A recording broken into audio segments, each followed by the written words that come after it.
Bienvenido al Garage de Gonzalo. En el episodio de hoy, Pablo Riedemann, la otra mitad de Animales Financieros. Y los invito en este episodio a contar cuántos libros ha citado. ¿Quién es Pablo Riedemann? Tim Ferriss dice, parte, bueno, al grano, parte con una agua entretenida. Partamos hablando de generalistas y especialistas, no sé, como... Partamos la dieta de contenido, po, que es uno de los temas favoritos tuyos. No, Y partamos por Ferriss. ¿Qué es lo que te gusta de Tim Ferriss? ¿Qué has encontrado en él? Tim Ferriss, yo creo que fue mi primer mentor. Mentor que nunca voy a conocer, pero... Y no sé bien cómo llegué a él.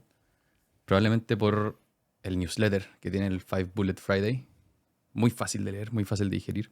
Me caí después al 4 Hour Workweek, su libro clave, que no sé si hoy día comparto tanto, como trabajar 4 horas a la semana, suena como un sueño, no sé si tan real. Y todo como outsourceado, como todo delegado hacia afuera y no tener nada como planta fija. Claro, un negocio como con poco corazón, Ujú. que hoy día no sé si lo comparto tanto.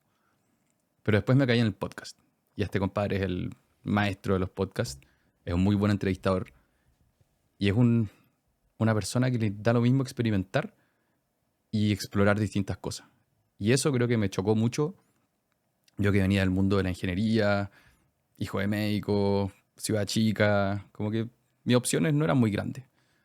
Entré a trabajar en finanzas y me di cuenta que existían más cosas y después conocí a Tim Ferriss, conocí el mundo de Estados Unidos y dije ya, el mundo es gigante y hay una cantidad de cosas que uno puede hacer que no te imaginas.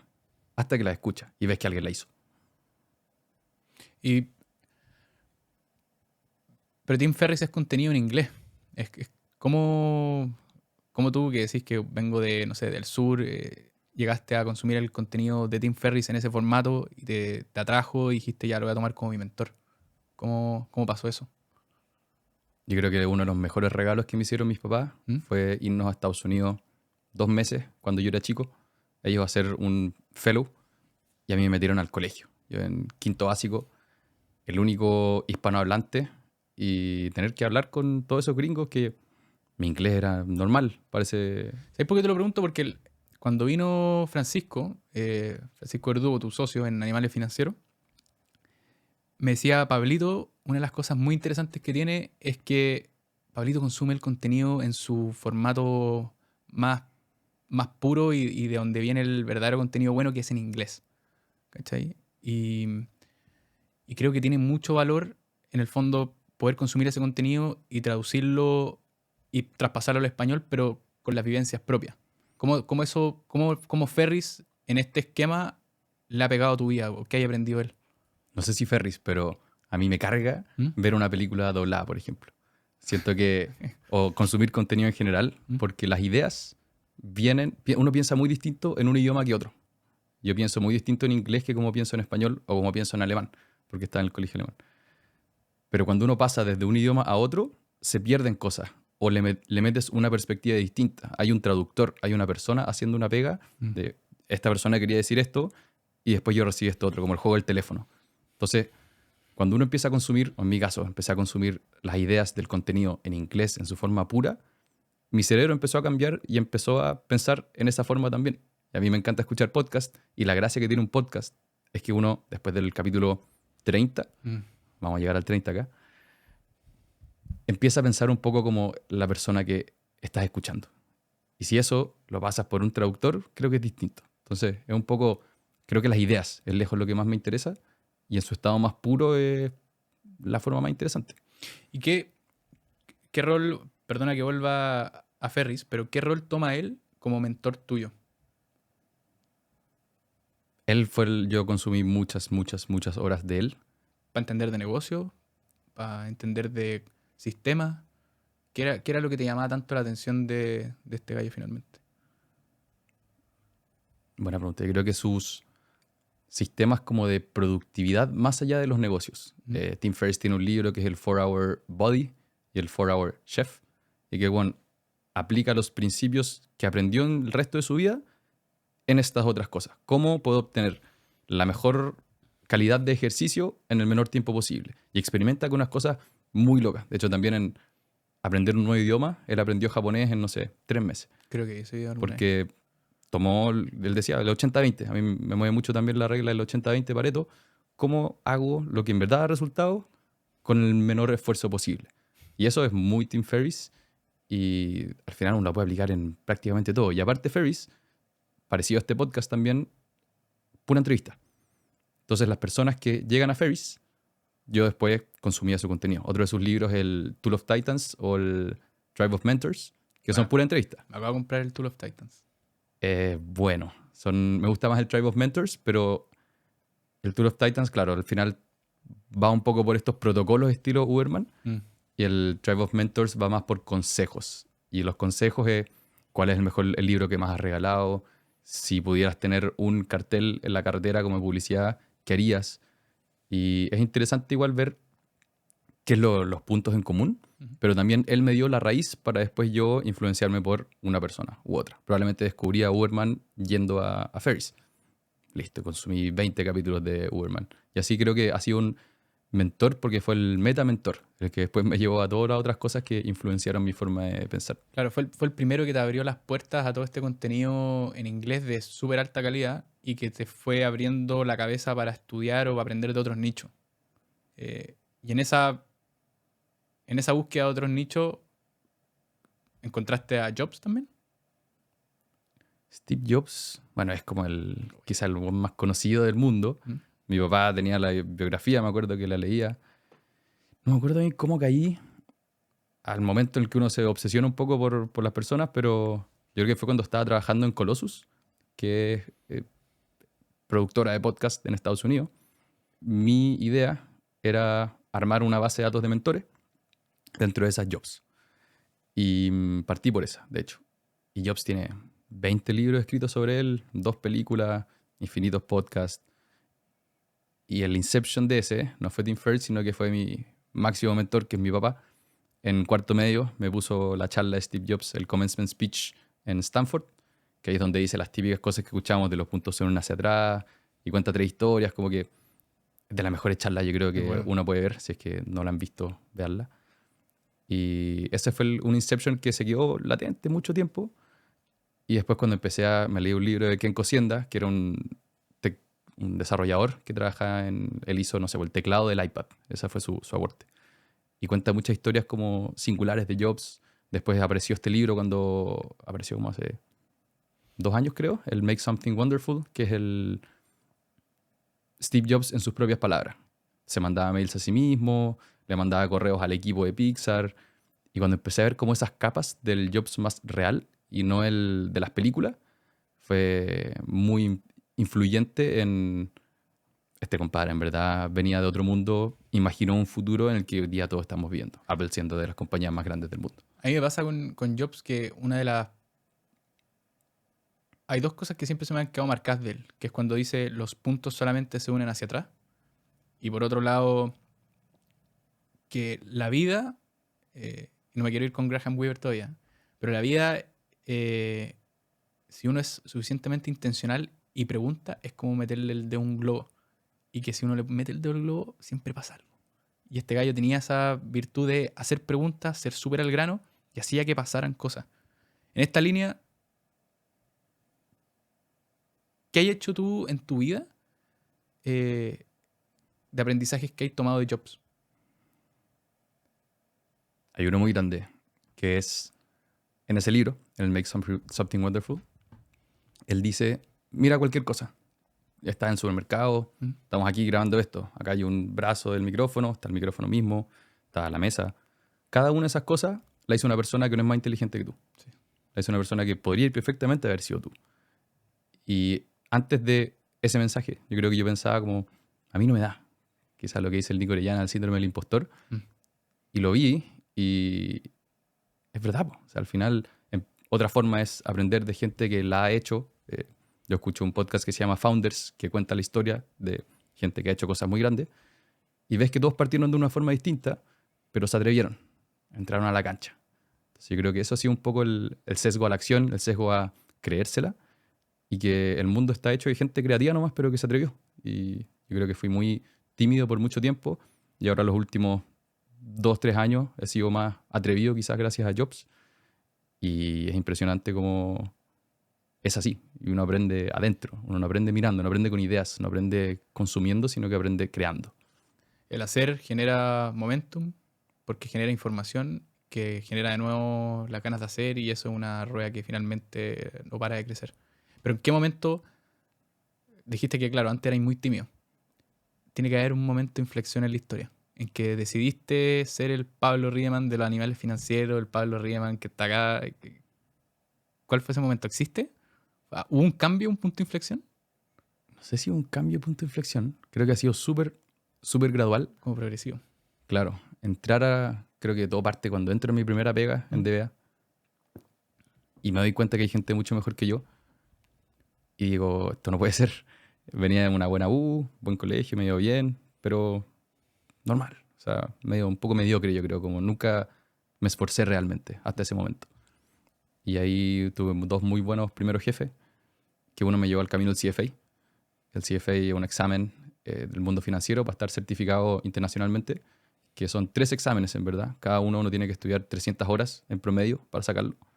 Lo hice y creo que más que la gente diga, oh, él tiene, no sé qué, hice algo muy difícil Mm. y lo logré, terminé. Y la vida sigue, pero me di cuenta que yo era capaz de eso. Trabajaba y antes de la pega me iba 2 horas a estudiar. Y los fines de semana me tocó estudiar un poco más. Y ese fue creo que el primer salto en mi forma de actuar, mi forma de pensar. Y después lo otro fue ya lanzar el podcast con Francisco. Yo ya estaba como con el... Quizá la pandemia fue un shock de... Pasé de trabajar en Excel a empezar a mandar correo. Ese quizás fue un momento de inflexión más grande, el empezar a mandar correo.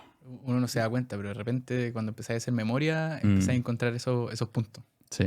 Es que lo conté justo en la charla de Rankia que hice el sábado, que en el 2020 yo quería trabajar una tarde desde la casa. ¿Mm? En ese momento, oficina, camisa, nadie hacía eso. Y gracias a la pandemia, todos nos fuimos para la casa. Yo ya llevaba un par de meses y quizá un poco más de un año leyendo harto. Y cuando uno lee mucho, tu cuerpo quiere vomitar esa información. No la puedes retener. Y empecé a escribir estupideces, notas que deben estar por ahí. Y gracias a la pandemia se me abrió esa opción de mandar un correo, es lo mejor que puedo hacer ahora por mi pega. Y eso me sacó de ser un analista a terminar siendo el head de marketing de DBA y me mandó por todo este camino de marketing en el que estoy hoy día, hasta el día de hoy, yo creo. Que es como la mitad finanzas, la mitad comunicación, y creo que esa mezcla es, a mí por lo menos, lo que más me apasiona. Pero sigamos en la parte de la dieta de contenido, antes que nos metamos un poquito más profundo en lo que ha sido tu carrera, que ha aparecido como por ahí de repente. No hay mucha carrera. Todo vale. Todo vale. Charlie Munger. ¿Este es el tercer mentor? Probablemente. Yo no sé tanto de Charlie Munger, así que si es que nos podéis empapar con qué hay aprendido de él, qué significa él en tu vida y cuáles son quizás las mejores enseñanzas que ha aportado, que lo que sí sé es que es el socio de Buffett, de Warren Buffett. Feliz de poder escucharlo. Era el socio de Buffett. Lamentablemente nos dejó a los 99. Pero a mí lo que engloba, bueno, son muchas cosas, pero Charlie, bueno, y Buffett, sociedad de inversiones por 60 años. Buffett tiene, digamos, 200.000 millones de dólares y Munger murió con 4 o 5. No voy a decir que es pobre, pero hay una simetría. Él siempre no le importaba hallarse los créditos. Era mucho más de apoyar al otro. En mi vida yo creo que siempre he sido también eso. Cuando jugaba harto fútbol, o jugaba de lateral, o jugaba de mediocampista, porque me gustaba dar el pase. Cuando jugaba básquet, jugaba de base, porque me gustaba dar el pase. Si jugaba juego, era el support. No era el que mataba a los monos, sino que era el que curaba a mi equipo. Entonces él engloba mucho esa ideología de apoya al resto y probablemente a ti te va a ir bien. Y aparte, en términos de finanzas, él es un maestro de 1000 otras cosas, pensamiento independiente. Creo que su mayor idea es la forma de pensar multidisciplinaria. Que él al final dice, si tú solamente, yo estudio ingeniería, si me hubiera quedado con ingeniería, probablemente me iría mucho peor que si yo hubiese aprendido un poquito de, en mi caso, marketing, un poco de periodismo, un poco de no sé qué. Él dice, ese es uno de los problemas de la educación, que no ocupamos las grandes ideas de las otras ramas del conocimiento. Exacto. Esa es una de las grandes de Charlie, creo que la más grande. Justo ahora estamos grabando he grabado ciertos capítulos de mentores en mi podcast, Animales, nuestro podcast. Y quería que fuera mi primer mentor, por cosas de la vida, quedó desordenado y quedó como tercero. Pero me leí el libro, como quizá el más importante de los pensamientos de Charlie, que son 11 charlas. Se llama El almanaque de Poor Charlie. Que hay uno similar, pero de Naval. También el Exacto. almanaque de Naval. Naval Ravikant también otro No, este. pseudo mentor, porque cada vez que leo una idea de él, digo, esto es exactamente como yo lo pienso, pero nadie lo había dicho. Y en el caso de Manger, estas 11 charlas no son tan fáciles de leer, pero tienen muchas ideas que son increíblemente buenas. Siendo una de esas, invertir. Él dice, siempre hay que invertir. Y no en el sentido financiero, sino que en el sentido de dar vuelta a un problema. O sea, por ejemplo, Rayo, tú quieres hacer un podcast, quieres pensar cómo puedo romperla en un podcast. Puedo hacer mejor video, puedo tener mejores invitados, puedo tenerle un vino de regalo a cada persona que llegue para sorprenderlo. Que lo tení. No vamos a decir la marca. Lo que dice Charlie es que lo des vuelta. ¿Cómo podrías hacer un fracaso tu podcast? Yeah. Probablemente con mal audio, con mal micrófono, invitando a gente que solo viene acá para conectar por ser algo transaccional, que no te interesa la forma en que piensa. Entonces él dice, si das vuelta a un problema, muchas veces vas a destrabar si es que estáis pegado. Entonces eso es otra cosa que también me lleva a mi caja de herramientas mentales. Cada vez que estoy pegado con algo, digo, ok, dalo vuelta. ¿Cómo esto podría fracasar? O cómo podría... Él lo dice también con el mundo de la salud. Hay infinitas dietas, hay ejercicio, CrossFit, lo que tú quieras. Y si lo das vuelta, ¿qué tienes que hacer para tener un físico horrible? Pero sabéis que, perdón que te interrumpa, Pablo, pero lo que me llama un poco la atención de esa manera de pensar es que abordas o identificas todos los riesgos, pero con un sesgo a la acción. No es para no hacer nada. No sé si me explico. O sea, estáis viendo como ya, si quiero hacer un buen podcast, no puedo tener mal audio. Entonces me enfoco en el audio. Compro el buen micrófono y hago unas pruebas. Después los invitados. Y vais construyendo pilar por pilar, pero con una filosofía un poquito inversa. En vez de agobiarte en preguntarte solamente cómo mi podcast podría ser el mejor. Claro, Y terminar en la inacción. Entonces, ¿tú crees que esa filosofía de Manger fomenta más el tomar acción? O quizás, ¿cuál es la gran ventaja que tiene? Porque en el mundo de las inversiones él llamaba a no tomar acción. Entonces creo que lo pensaba como al revés. El típico problema de la gente cuando invierte es querer hacer mucho. Y él dice al revés, él decía como 4 o 5 acciones, tenerlas por 30 años y olvídate. Pero sí creo que lo que dices hace sentido, como estáis buscando los riesgos, los problemas y cómo parchar eso. Y eso es súper accionable, en verdad. Entonces quizá creo que sí hace sentido. No sé si a nivel como macro, pero sí...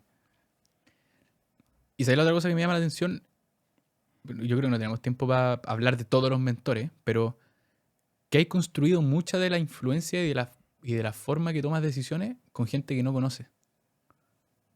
Y es un salto de fe.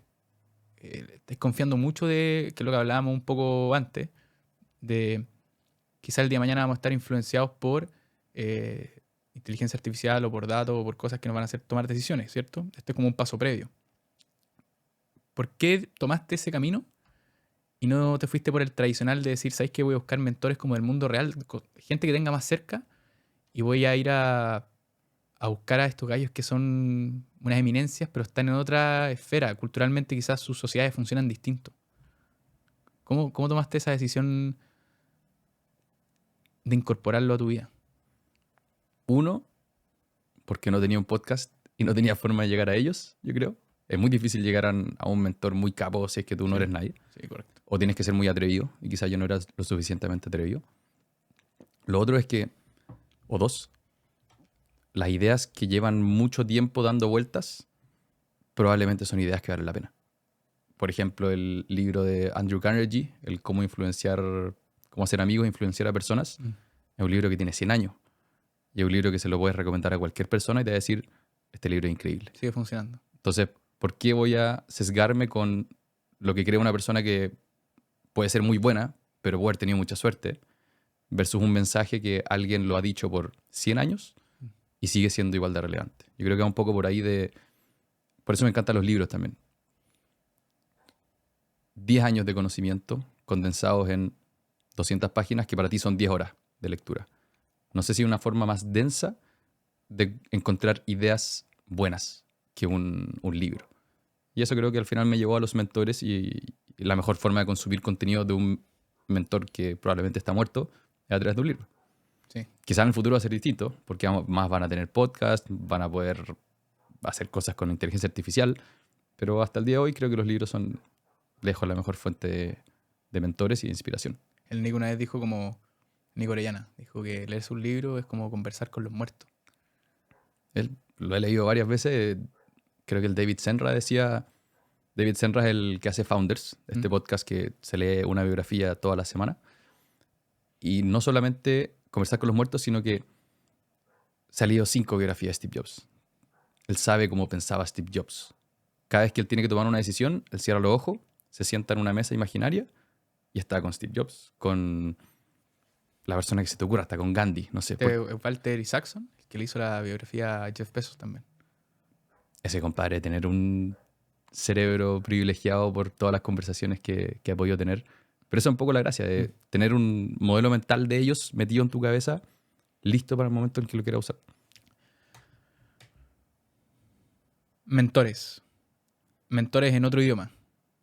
Otras culturas. Ideas que cruzan generaciones, que se aplican probablemente a cualquier tiempo, son como tiempo resistente. Pero antes de eso tiene que haber un paso previo, es hoy día con tanta información en el mundo, ¿cómo tú has pensado en tu dieta de contenido? ¿Cómo la has estructurado para consumir lo que a ti te importa, pero que no suene como un consumo, sino que esto me aporta? ¿Cómo pensaste ese proceso? Mucha prueba y error, yo creo. Y es una curiosidad. No sé si se podrá, yo creo que se puede cultivar, pero para mí fue muy natural. Quizá soy muy disperso a veces. Estaba trabajando haciendo un modelo en mi primera pega. De repente decía, ¿qué pensará Warren Buffett de esto? Y me iba a internet y leía un artículo. Después, hoy escuchaba un podcast. Y en los podcasts para mí fue un paso grande igual en la dieta de contenido, porque me abrió la puerta al contenido pasivo. Que al final yo estoy leyendo un libro y no estoy haciendo nada más, pero yo estoy haciendo aseo y estoy consumiendo contenido. Que después hay que ponerle un límite, porque si no estás todo el día tratando de consumir contenido. Claro, Lo viví, de repente hay que vivir en el mundo real, pero es quizá un poco enviciante el descubrir un poco lo que dije antes de cuando lees algo que es exactamente como uno piensa, te hace sentir que no estás loco y que no estás pensando mal. Entonces, volviendo a la pregunta de cómo armé, yo creo que partí con newsletters en la pega. Me ayudaban a entender mejor la compañía que estaba analizando. De esos newsletters hay algunos que explicaban más fácil las cosas. Uno que se llama Morning Brew, otro que se llama The Hustle, que son compañías más de negocios más que de inversiones, y más o menos modernas, o sea que partieron en los últimos 5 o 10 años. Ellos después sacaron un podcast, después sacan cualquier cosa que se te ocurra, hasta cursos. Y así uno lentamente, o en mi caso, fui armando estos centros de influencia, desde Morning Brew, de Hustle, Ali Abdaal, vi muchos videos de YouTube de él, Joe Rogan también. Como que uno resuenas con algo y en mi caso fue natural, pero lo que uno tiene que hacer es ir a buscar más de eso para que se hace fácil. Me es mucho más interesante consumir un podcast que me está ayudando a ver reels, que puede que me ayuden, puede que no, se me olvida a la media hora qué es lo que acabo de ver. Entonces un poco un proceso de ir descubriendo lo que te hace sentir más vivo, pero suena muy, muy cursi. Claro, pero es que finalmente creo que lo que estáis tratando de decir es como más alineado con las cosas que naturalmente vibran contigo. Y en... Sincronía. Claro. Un saludo a Cristian Hernández, que fue el que estableció ese concepto acá en el capítulo 8, si no me equivoco. Muy buen capítulo. Tocaste un tema importante, que es el formato del contenido. Y hoy día está lleno de medios o canales por los cuales uno lo puede consumir. Está, no sé, me imagino, X, ¿Qué otros están? Los newsletters que son escritos, LinkedIn. Tenemos el formato largo que está en YouTube. Podcast. Podcast de audio, en Spotify y la otra, Apple, lo que sea. Y obviamente el corto, que el campeón es Instagram y quizá TikTok, que ahora también está en YouTube, con los YouTube Shorts. O sea, tenemos infinitos canales. ¿Tú siempre le has dado como valor a los canales que son de contenido más decantado, como más de largo plazo? ¿Cómo hay tomado la decisión de estos van a ser mis medios? Newsletter, YouTube. Newsletter, porque como te dije, cuando empecé a leer, empecé a necesitar escribir, ¿Mm? y el newsletter es la mejor forma de hacerlo, creo.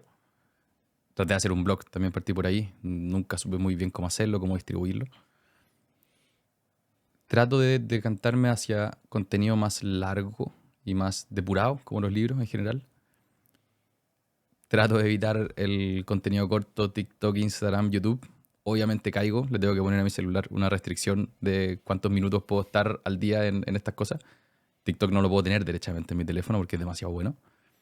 Pero también sirven para descubrir cosas nuevas, para descubrir qué está funcionando, para nosotros que creamos contenido, cómo hacer contenido que enganche con las personas, porque también hay parte técnica, hay parte de cientos de años, pero también hay un contexto social Mm. que importa y que va cambiando. Entonces, igual creo que creo que Francisco Verdugo ha sido importante en eso. Yo siempre fui de leer libros, leer artículos, cosas más fome, más lentas, y él me decía, pero igual hay que estar en Instagram, hay que saber en qué está la gente. Y eso es algo que he aprendido a la mala, que sí es cierto. O sea, hay que entender tu cliente si uno lo piensa como un negocio. La mejor forma es hablar con ellos. De repente uno, en el caso de los contenidos, tiene que ser consumidor también. Pero me cuesta porque soy muy fácil de estar horas viendo y tengo que restringirme. Pero es parte también de la investigación y de buscar qué está pensando la gente acerca de los intereses que a ti también te gustan, hacer ese scrolling o esa navegación.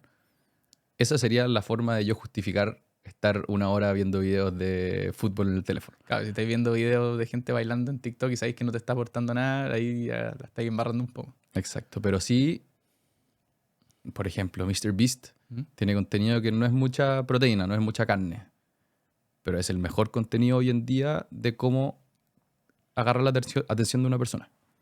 Los primeros 30 segundos de ese video son probablemente los más pensados y mejor hechos de todo YouTube. Y YouTube es probablemente el que está ganando hoy día en el contenido visual, donde más horas, más ojos están puestos en el día. Y quizá por lejos, no me acuerdo bien. Pero uno puede aprender de forma diferenciada. Hace poco descubrí a Cleo, esta chiquilla que en menos de un año tiene como 2 millones de seguidores Increíble. en YouTube. ¿Mm? Ella dice, a la hora de crear, el contenido corto es como mi válvula de escape. Como que el largo lo piensa y son semanas y hace capítulos increíbles. Pero el corto es como una idea, la comparto, listo. Yo creo que eso puede funcionar. Y hay reels, no te podría decir ni uno, pero que sí pueden generar un impacto porque la idea es cortita. Pues, en este caso puede actuar como puente a tu formato largo. Claro, como creador uno siempre lo piensa así, como el descubrimiento viene por la parte corta y ojalá que después se queden conmigo en lo más largo que para mí es el podcast, donde tenemos más de 100 horas que pueden conversar con nosotros. Hablemos de eso. ¿Cómo y cuándo nace Animales Financieros? ¿Y con quién? Con Francisco Verdugo, maestro, compañero de pega, inicio del 2022. Yo ya venía consumiendo harto contenido en inglés, mucho newsletter que después se pasa a podcast. Todas esas ideas estaban en mí, no tenía el sesgo de la acción, por ende, oye, hagamos esto, oye, hagamos esto otro. Y nunca hacía nada. Y un día Francisco agarró eso y dijo, aquí está la cuenta de Anchor, que hoy día es Spotify for Podcasters. El jueves tenemos de 11 a 12 agendado. Y tengo un amigo editor que nos puede ayudar para que suene bien. Y empezamos. Y la semana siguiente lo juntamos de nuevo. Y la siguiente de nuevo, publicamos. 5 personas escuchando. 10, 20, 40. Y ahí nos quedamos. 14 capítulos. De ahí nos fuimos a pique. Porque dejamos de hacer capítulos. Segunda temporada. O sea, y paramos porque yo me fui a ir a Estados Unidos. Y el cambio de país y toda la cuestión, no iba a poder seguir grabando. Me seguí cambiando y después volvimos a grabar, como que logramos mantener esa disciplina. Pero después retomamos una segunda temporada, 12 capítulos. Si antes eran 40 personas, después 80, 100, 150. Y el jefe Francisco, ya, paremos. Estamos haciendo demasiado contenido. La gente no tiene el tiempo para escucharnos tanto. Así que paremos para que se pongan al día y después seguimos. Tonto. O sea, No, no es bueno, tonto, solamente que uno como tenía que un no... modelo mental erróneo. Mm. Yo pensé que era eso, cero real. Después volvimos a hacer la tercera temporada que terminó siendo Nunca vamos a parar. Y el crecimiento de ahí fue...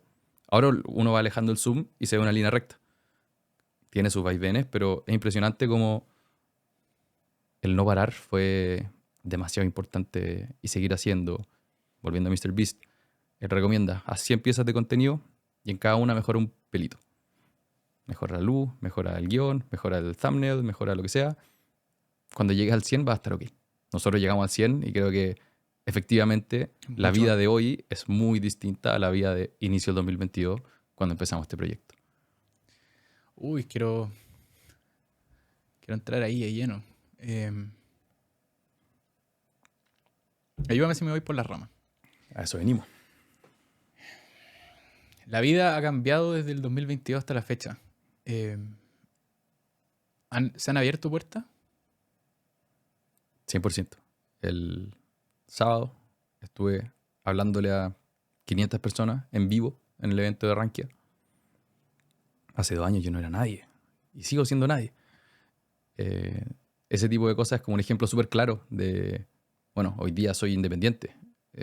Puedo generar mis propios ingresos, que eso es algo que hace 2 años no me habría imaginado. Siempre empleado, tener aumento de sueldo, lo que sea. Y ahora veo cada vez más la Matrix, por decir así, de cómo uno puede ser independiente, puede generar su propio ingreso, cómo a veces el mercado te dice que hay una oportunidad y cómo armar un producto, una propuesta de valor, como diría Hormozy, para satisfacer esa necesidad y tú poder vivir de eso.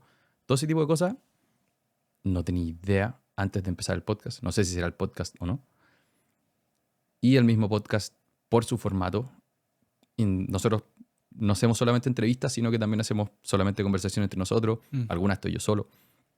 Pero las entrevistas también te abre el uno a uno de esa persona se lo comparte a su equipo, esa persona conoce a otra persona, lo pasan bien en el podcast, porque hay un sesgo a las entrevistas en Chile y en el mundo quizás de que te quieren buscar el titular. Claro. En el mundo de finanzas más todavía. Y nosotros le invitamos a conversar. Entonces, mucho más ameno y se generan relaciones genuinas, creo yo, con esas personas y al final te das cuenta que las relaciones valen demasiado más que en términos monetarios, en términos de sentirte bien con lo que estás haciendo. Y yo creo que no solamente te pasa a ti, sino que le pasa a la persona que invita a conversar.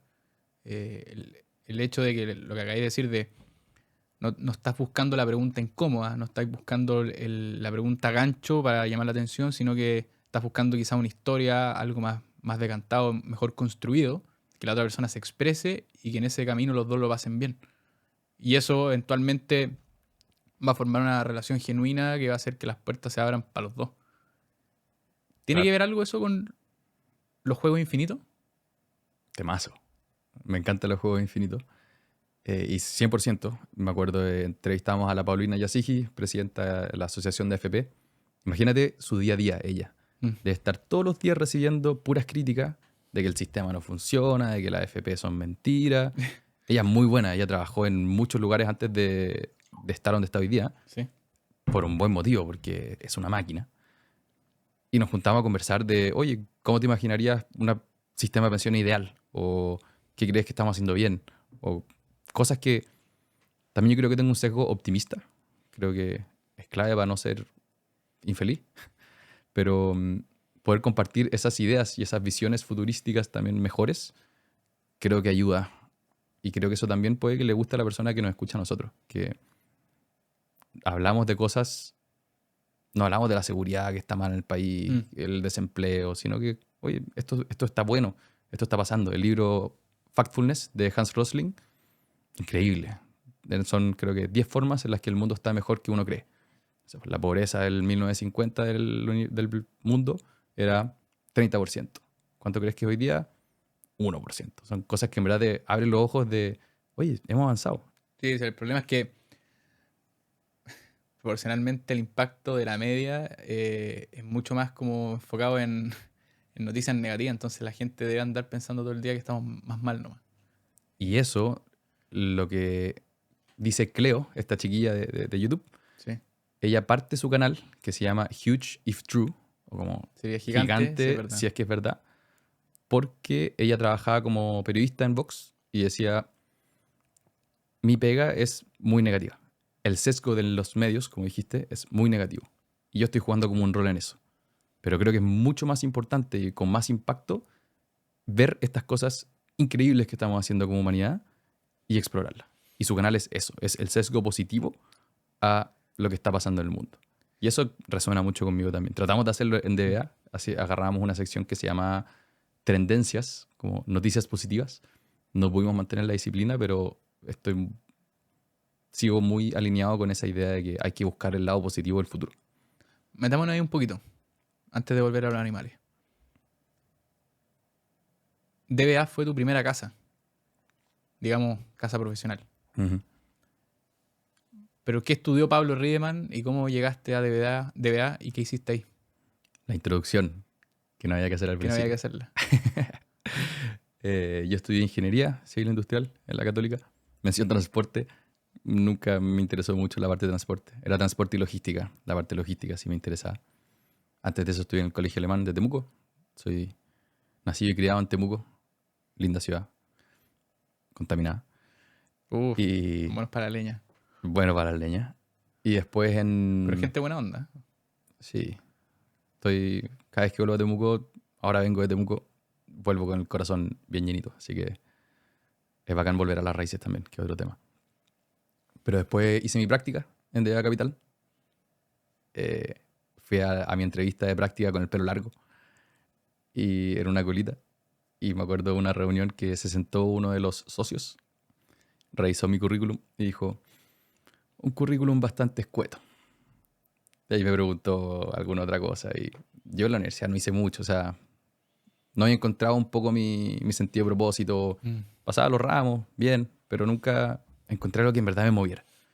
Hasta entrar a DBA, que es una empresa que se analizan empresas, compañías para invertir y en el mundo. Quizás ahí también mi sesgo de mirar las cosas afuera. Había un fondo de acciones chilena y un fondo de acciones afuera. Me da lata analizar las acciones chilenas. Como que no, nunca me llamó mucho. Pero no te llamaba porque no te invitaba como a soñar, ¿o no? Quizás Es porque el como crecimiento de las otras podría no haber estado capeado. algo así yo creo. Porque la empresa tecnológica de Lipsa era Sonda. Claro. Y Sonda vendía computadores. Computadores de Microsoft, no computadores de Sonda. Entonces yo decía, no hay mucha creatividad metida en esto. Y ahí, claro, al otro lado, el otro fondo, Mm. me tocó analizar una empresa que hacía chips. De hecho, una de mis primeras fue Micron, que hoy día de las empresas que hacen chips de memoria, hay dos grandes y esta es una de esas. Y descubrir que hay una industria que hace memoria que todo el mundo usa, que ha crecido muchísimo, que ves cualquier elemento y está ahí, o sea, cualquier computador, cualquier cosa, y ves que está metida, es impresionante. Y eso también me abrió los ojos de...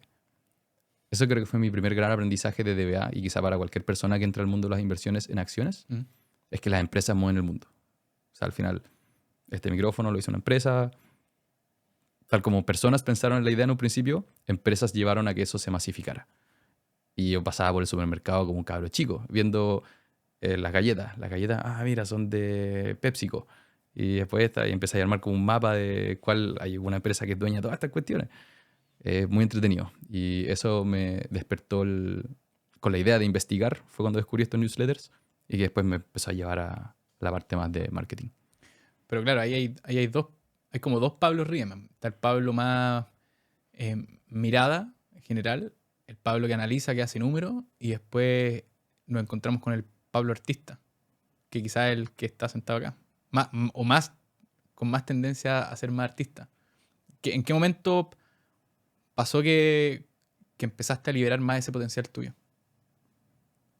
Mi familia es artista. Creo que eso igual ayuda. Mi primo, que se llama Diego Riemann, es un guitarrista de jazz que vive en Alemania, que es extraordinario.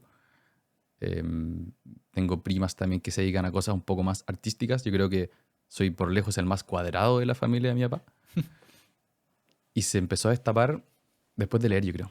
Como te decía, empecé a leer y se me dio muy fácil el escribir. Y cuando el típico consejo que te dicen para destacar es haz lo que a la gente es una lata, pero para ti un juego, para mí escribir es muy un juego.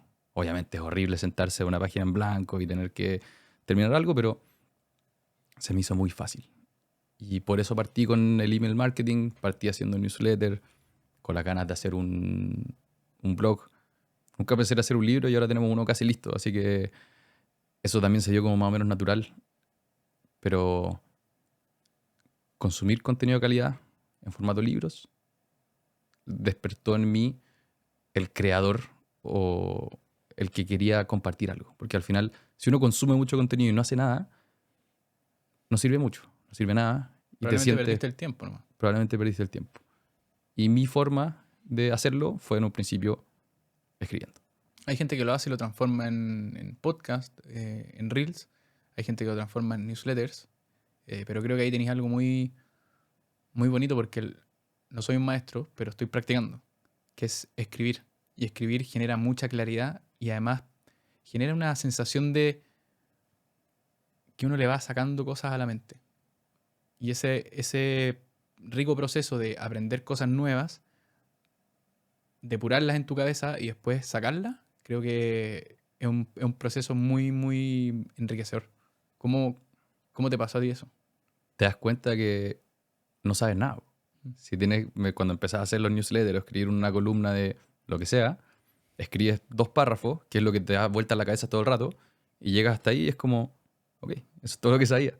Ahora tengo que investigar un poco más, tengo que reescribir, lo vas a escribir entero, vas a leerlo, vas a encontrar que es pésimo, por ende reescribirlo, te genera mucha claridad, como dices tú. Y además, escribir creo que es todo. Volviendo a, me gusta ser el que da los pases en vez de meter los goles en fútbol. Cuando veo una película, para mí lo más interesante es quién escribió el guión. Cuando Friends creo que es de las series más aplaudidas de la historia. Para mí los genios son Marta Kaufman y todo el equipo de escritores, que de hecho hay una columna extraordinaria que no la voy a pillar últimamente, pero que contaba cómo era el día a día de estos escritores. Y, o sea, se dan la torta trabajando en el sentido de que no paraban de trabajar. Los sábados eran prácticamente siempre trabajo. Mm. Ellos son los que escriben los chistes de Chandler. Ellos son los que generan las interacciones, las curvas que va a pasar con cada personaje. Después los actores le ponen un poco de su cosecha. Pero para mí los escritores son clave. Me encanta The Office. Los escritores, hay parte de los actores que son los mismos escritores, los que están como en el anexo. Para mí ellos son los genios. Sí, Y ellos crean la historia todo, y las historias son las que nos capturan. tal cual. Y los reels que dijiste de otra forma, yo creo que la mayoría de los reels vienen de guiones. Tenés que escribir para poder hacer un guión. Es muy difícil hacer una buena pega en general si uno no sabe escribir. Tengo que mandar un WhatsApp. Bueno, puedo mandar audio. Pero en general voy a tener que terminar escribiendo. Entonces, aprender esa meta habilidad de escribir desbloquea muchas otras cosas. Desbloquea tu forma de hablar, tu comunicación, la claridad con la que uno expresa la idea y puede llegar a otra persona con un mensaje. Yo creo que sí. Yo creo que te ordena mejor la cabeza. Mm. Al final, uno de los aprendizajes cuando uno quiere escribir como copywriting, que es escritura persuasiva, se llama en inglés don't bury the lead. No escondas como el dato. Que uno cuando escribe una historia dice como pasó esto, después pasó esto otro, que es lejos lo más importante, después conclusión, como introducción, desarrollo y conclusión. Y lo que te dice la escritura persuasiva es agarra eso, que es la carne, y ponlo arriba. Y tienes que partir con eso. A la hora de hablar, también pienso que es lo con más impacto que te podría decir. Ahora, antes de partir el podcast, te dije, oye, no partamos con una introducción, quién es Pablo, no sé qué, partamos con carne, partamos con algo importante. Y eso es por estructura de cómo escribir. Y los guiones de animales financieros lo hacen igual. A veces sí, a veces no, pero tratamos de no partir lento o editarlo. Que ¿Cómo, cómo es ese proceso, sorry Pablo, de que se tienen que poner de acuerdo para hablar eh, un tema que está más o menos guionizado? es rara la estructura, porque nuestro guión no es un guión de, hola, soy Pablo y creo esto, no sé qué, sino Mm. que son punteos. Entonces, al final, lo que hacemos es definir un tema, la ISAPRES, por ejemplo. Cada uno investiga, juntamos las cosas, cada uno comenta como lo que vio el otro, después nos sentamos a conversar y vamos tratando de seguir ese orden, pero muchas veces nos vamos para otro lado. Y ese acuerdo es tácito. Pero los compadres de Acquired, que es uno de los podcasts más escuchados también de hoy día en el Ujú. mundo, también son dos compadres y en cada capítulo analizan la historia de una empresa. Cada uno hace su investigación y no se la muestran hasta el momento de grabar. Eso lo encuentro muy interesante, Van al choque con las ideas. 100%, pero cada uno tiene como parte de la empresa que tiene que investigar. O sea, uno tiene que investigar la historia, quiénes fueron los fundadores, quién está hoy día sentado en el directorio, y el otro se dedica al modelo de negocio y la Mm. industria, la competencia. Pero no se dicen qué aprendió uno del otro. Entonces creo que es algo que podríamos empezar a usar más, pero se genera una sensación de sorpresa Sí. en el podcast que la audiencia también comparte. Me pasa porque yo lo escucho y siento que de alguna manera sí está preparado, pero no es plástico. No es como esta pregunta, esta pregunta, esta pregunta, sino que se da esa conversación genuina entre ustedes dos en torno a un tema y no lo sueltan hasta que lo estrujan bien estrujado y queda el mensaje de fondo. Y creo que eso es súper difícil lograrlo y es porque yo creo que es muy valioso el podcast que tienen. Creo que es difícil por dos cosas. Primero, porque estamos en remoto Mm. y hay pequeña latencia. Y cada vez que grabamos en presencial es mucho más fácil Mágico. jugar con las ideas del otro. Y segundo, porque en general el ser humano está predispuesto a pensar en qué responder. Tú cuando estás hablando, mi cerebro interior ya está diciendo como, él me está diciendo esto, yo le voy a responder esto. Cuando lo que deberíamos hacer es escuchar hasta el final y después pensar en qué decir. Es un poco, no sé de qué libro lo saqué, pero tenemos mucho el sesgo a pensar qué responder en vez de poner la atención 100% en la persona que está hablando. Y hacer ese switch, a mí por lo menos, me ha ayudado mucho, probablemente desde del Carnegie, me ha ayudado mucho a mis relaciones en general. O sea, estoy hablando con mi pareja, estoy hablando con mi familia y trato de no pensar en qué voy a responder y escuchar hasta el final, como lo estaba haciendo ahora. Como lo estoy haciendo yo, ¿Sí? que me gusta escuchar, es algo que disfruto porque es parte del proceso que estáis describiendo. Finalmente, no estoy tratando de anticiparme a lo que tú me estáis contando y tratar de formular la mejor pregunta que viene, sino que estoy tratando de absorber tu historia para ver cómo seguimos la conversación de una manera genuina. Eh, si es que uno piensa muy racionalmente cómo hacer eso, creo que no sea. Eh, pero me quiero devolver a algo que acabáis de decir, que el escuchar muy bien te lleva a mejorar tus relaciones en todo aspecto de tu vida. Y también hablamos de que animales les ha abierto puertas.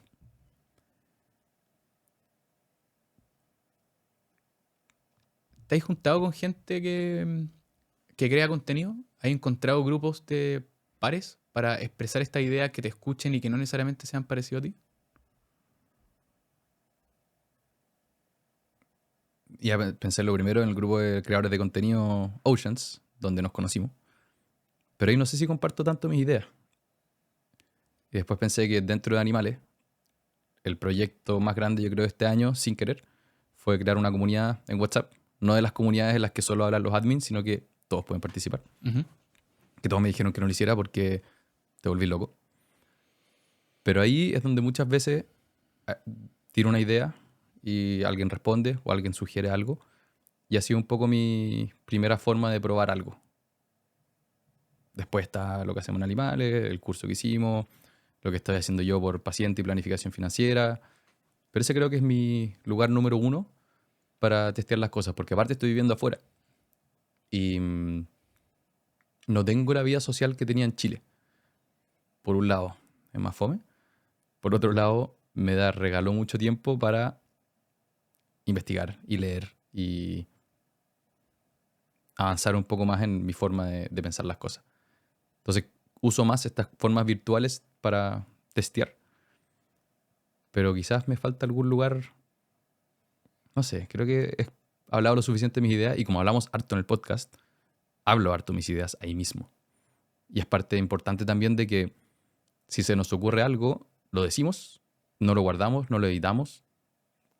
Esa serendipia de seguir ese hilo creo que también es importante para descubrir cosas uno y para hacer contenido interesante. Si al final la idea de la persona que tú nos estás escuchando ahora es que estés sentado con nosotros y participes.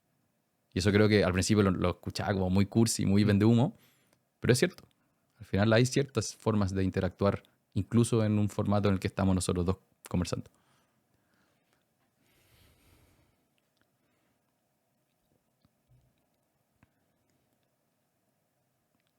A mí me... Creo que lo hemos conversado antes, pero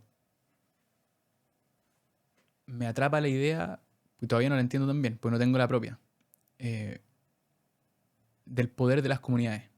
Mm. Y tú pertenecías a dos comunidades, al menos en las que eres activo, que es el Club de Lectura y los Océanos, los Oceánicos.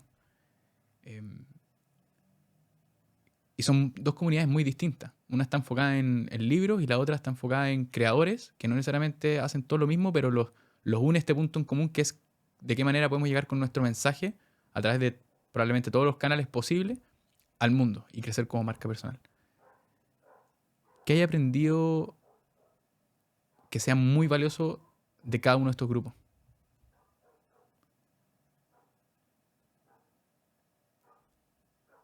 Los océanos, es increíble tener una comunidad de personas que están haciendo algo parecido a ti. En mi grupo de amigos, ni del colegio ni de la U, había alguien haciendo contenido, creando cosas, y uno se siente solo y ridículo. Y después ver que estás tú, que está la Fran Booster, que está Pancho Order, que está toda esta gente que lo hace muy bien y que además está en la misma actitud de buscando formas de mejorar, es meterle, no sé, a ti te gustan los autos, meterle sexta o subir un cambio a la forma en la que estás avanzando. Y el club de lectura nace para mí de la necesidad de compartir lo que estoy leyendo. Generalmente leía el libro que ha guardado, chao. Después leía, anotaba cosas y el libro que ha guardado. Y creo que la mejor forma de quedarme con las ideas de un libro es comentándolas.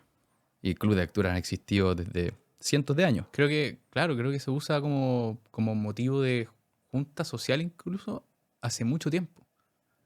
Pero en Chile yo no conocía ni uno. Yo pensé que la gente en Chile no leía o yo no conocía a la gente que leía. Y ha sido maravilloso partir ese grupo porque me gusta mucho leer y quería comentarlo y ver que hoy día es el grupo más grande de la comunidad. O sea, en la comunidad tenemos club de productividad, club de finanzas, club de deporte y el de lectura es el primero y es el que más gente tiene. Ya somos 700 personas en ese grupo.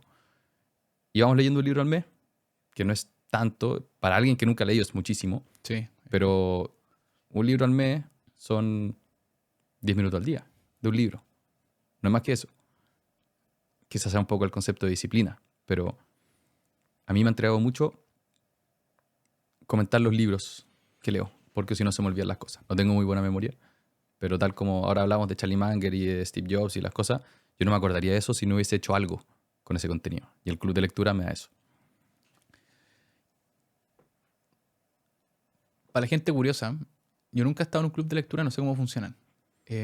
¿Nos puedes contar qué pasa dentro de un club de lectura? O sea, nos dijiste, ok, el objetivo quizás mensual es leer un libro, pero ¿cuál es la interna? ¿Qué se da en esa junta? Que no sé, me mostraste una foto de que se juntaron en una sala y son gente distinta, ¿cachai? Puede haber un abogado, puede haber una enfermera, puede haber, está Pablo Riemann, está Francisco Verdugo.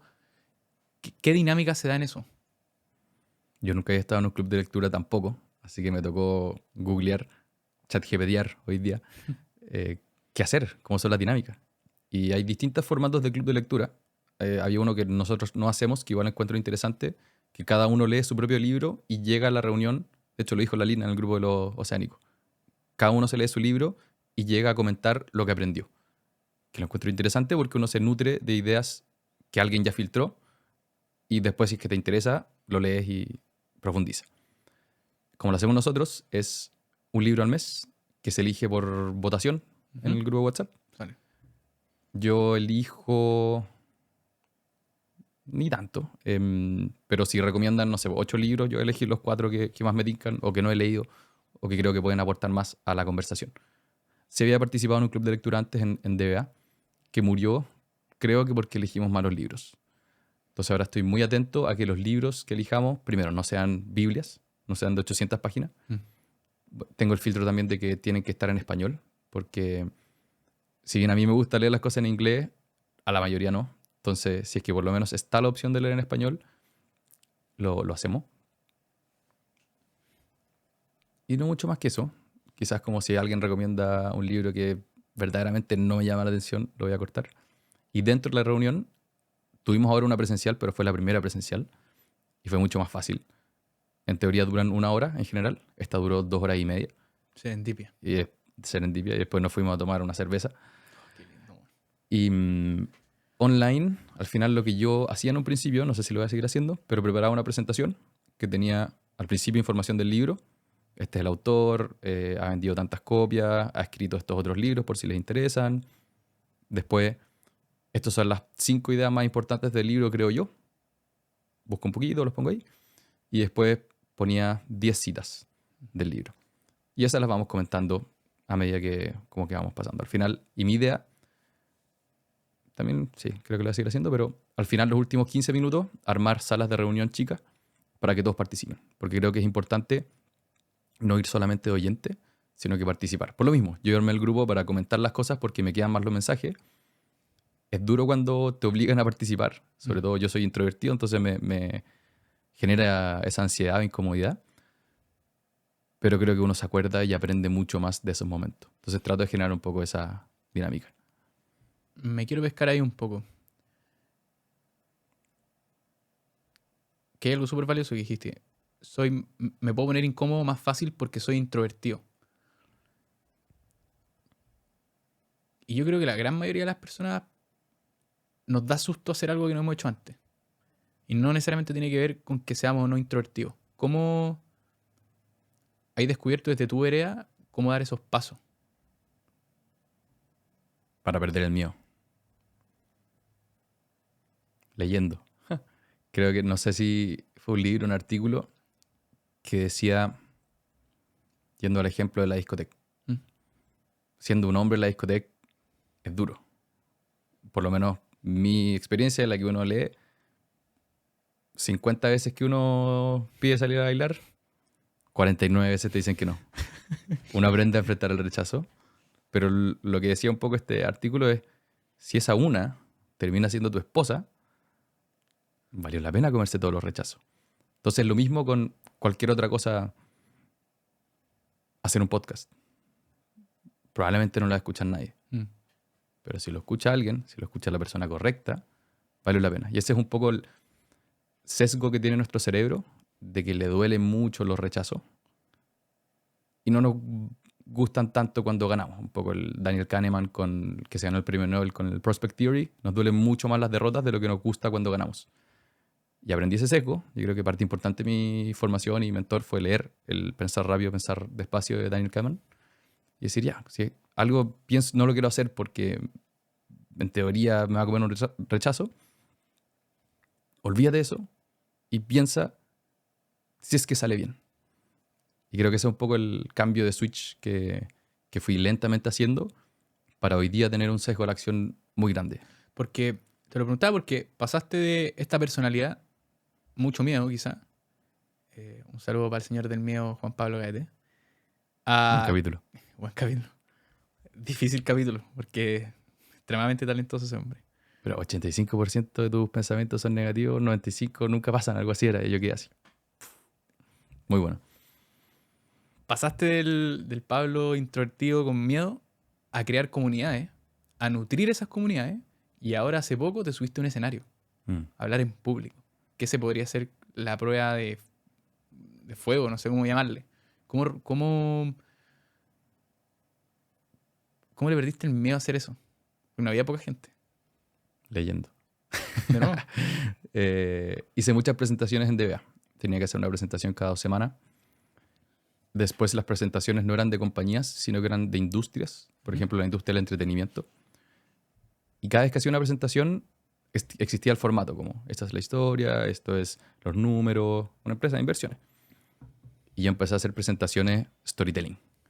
Partía con la pantalla en negro, ponía la letra de Star Wars, cuando me tocó presentar de Disney. Me di cuenta que me encantaba esa parte creativa de captar la atención. Y leí un libro que se llama Pitch Anything, de Oren Klaff, que lo Bueno, recomendó Javier Iranzo en su podcast. Otro podcast que escuché muchos capítulos, es bueno ese. Marketing para David. Marketing para David, ponele onda. Y ese libro hablaba de cómo mantener la atención de personas, que al final es tener, era como liberar norepinefrina y dopamina, que era como tenerlo como atento, así como algo va a pasar, y no me acuerdo bien cuál era el otro, mostrarle como un caramelo para que tenga un poco las ganas de seguir escuchando. Y esas formas de pensar, yo creo que las fui metiendo en mis presentaciones. El podcast es hablar todas las semanas 1 hora. Yo antes de eso hablaba muy poco.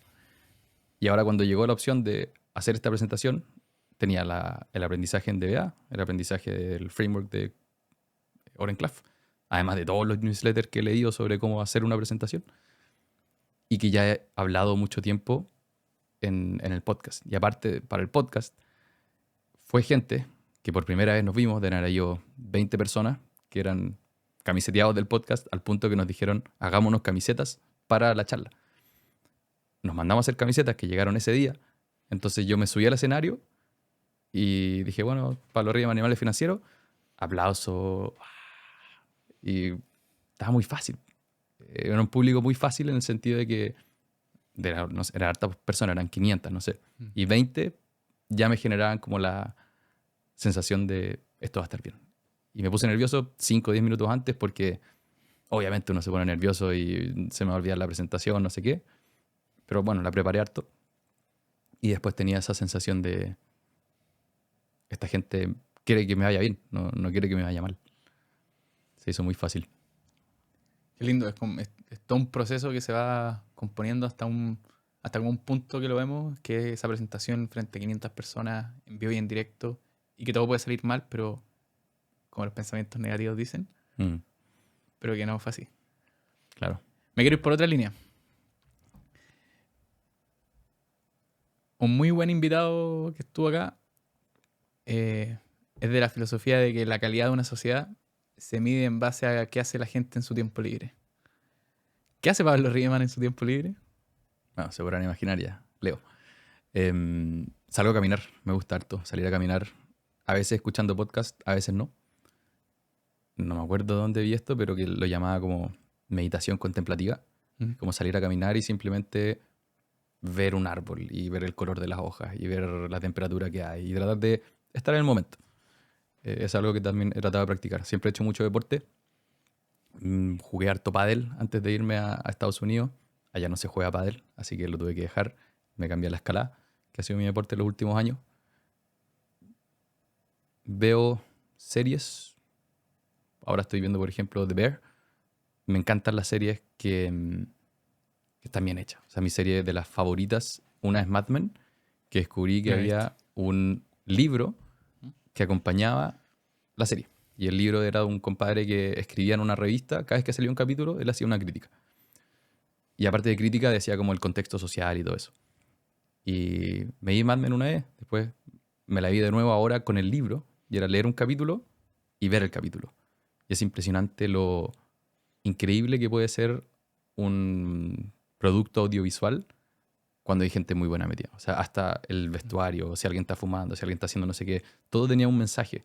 Y ese nivel de capas, a mí me encanta. Leí un libro también de Christopher Nolan y ver después en las películas de Nolan como las distintas cosas, a mí me encanta. O La La Land creo que es de mis películas favoritas, la he haber visto 10 veces, por Damien Chazelle, que es el director, que es el que hizo Whiplash también. Y ver como las temáticas que aborda, no sé, me encanta el analizar, parece, cualquier tipo de contenido. Y bueno, ahora nos acabamos de mudar a una nueva ciudad, así que la vida social está como recién empezando, pero el año pasado y antepasado que vivimos en lugares distintos, también tratábamos de hacer cosas con gente de otros países, que también creo que es súper interesante. Tenía un amigo sueco, escritor, el año pasado, que nos íbamos a cafés a pensar que todo iba a estar bien y trabajar juntos, pero creo que también me ha influenciado harto el vivir afuera y estar lejos de la situación país. O sea, al final nunca me ha gustado mucho la política. Entonces, cuando se habla de política, yo algo sé, pero no me llama mucho la atención. Mm. Hay un sesgo muy negativo también, encuentro tanto en las noticias como en la política. Y yo trato de no ser negativo. Entonces, esas son cosas que trato de no hacer. Y bueno, y hacer cosas con la Easy Panorama, entretenido. Eso te iba a decir, ¿dónde está la Easy? No, ¿Está listo? siempre es la primera. Cocino harto también. Hay un libro muy bueno que se llama Salt, Fat, Acid, Heat de Samin Nosrat, que también tiene una serie en Netflix Mm. y te enseña las bases de la cocina. O sea, la sal, si uno sala el pollo un día antes de cocinarlo, o la carne, lo que sea, Queda mucho mejor. es increíblemente mejor, Soy más horrible blando. cocinando, weón. Bueno, parte por ahí. Es como los principios, la base. Después, la grasa es importante, que es lo que le da el sabor. El ácido, por eso uno le alinea la ensalada con limón o vinagreta, lo que sea, porque hace que sea mucho más rico una lechuga. Y el calor, porque hay distintas formas de cocinar. Pero cocinar también me gusta harto en conjunto con mi esposa, para que no pienses que está fuera del... Bueno, ella trabajó mucho tiempo aparte. Nosotros nos fuimos a Estados Unidos porque ella estaba haciendo internados de veterinaria. Ella va a ser, después de su residencia, ahora la única médica interna de caballos en Chile, que acá ni existe la especialidad. Formato Yellowstone. Formato Yellowstone. De hecho, no lo hemos visto, la tenemos Es buena, pendiente de es ver. buena, buena. Iba a salir de temporada, creo que la quinta parte 2 o la sexta, no sé cómo le pusieron, va a salir ahora en noviembre. Bueno, ahí tengo una No, esa para analizar. es buenísima. Y ella trabaja 12, 14 horas al día, con turnos en la noche. Entonces hubo un punto, el primer año, en el que yo tenía mucho tiempo para mí porque ella estaba trabajando. Y ahí descubrí más cosas. Me ayudó, en cierto sentido, para yo trabajar más. Ujú. Pero ahora que ya tenemos una vida más normal, también hacemos cosas juntos. No dijiste Interstellar, weón. Buenísima, muy buena. La he visto 2, 3 veces. Le rompiste el corazón a todos los fanáticos de Hans Zimmer. Muy, muy importante la música. Bueno, me encanta la música también. Yo tenía una banda cuando estaba acá en Chile, toco bajo. Lo he dejado los últimos meses y años, me encantaría retomarlo, pero el poder que tiene la música de generar emoción Bacán. también es otra cosa. Y dijiste algo choro que no me acuerdo dónde lo leí o te lo escuché.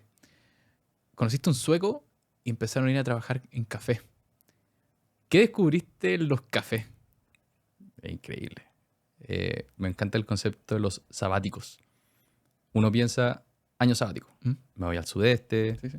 pero ¿qué es sabático al final? Es salir de tu día a día y tener un ambiente completamente distinto.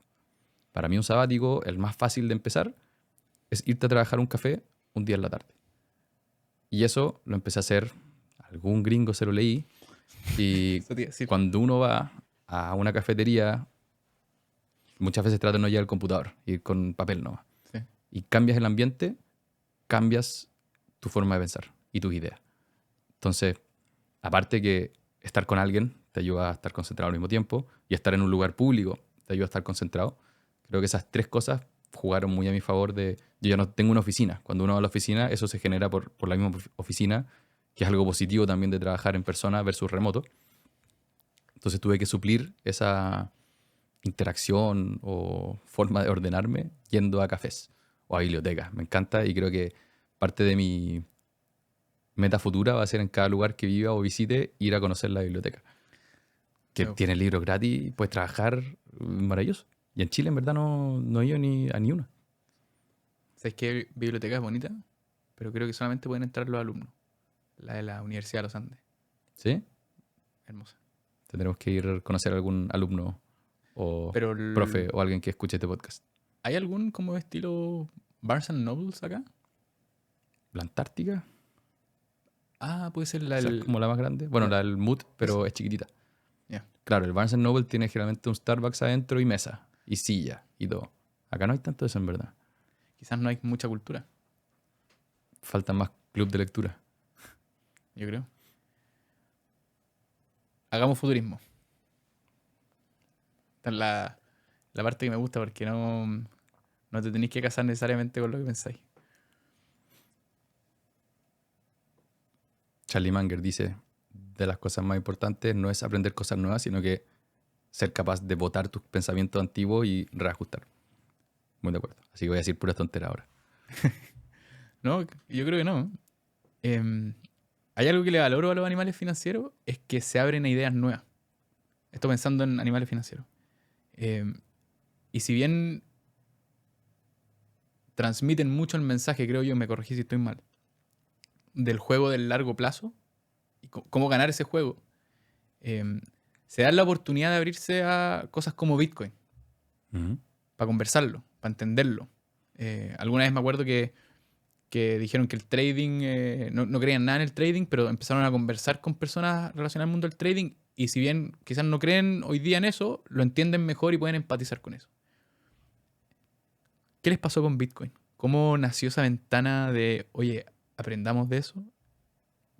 ¿Cómo fue el proceso y qué aprendieron?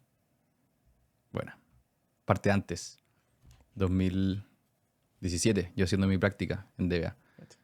Y tenía que investigar alguna compañía de pagos. Y Bitcoin estaba empezando a ser más popular. Y me obsesioné leyendo todo lo que pude, suscribiéndome a newsletter,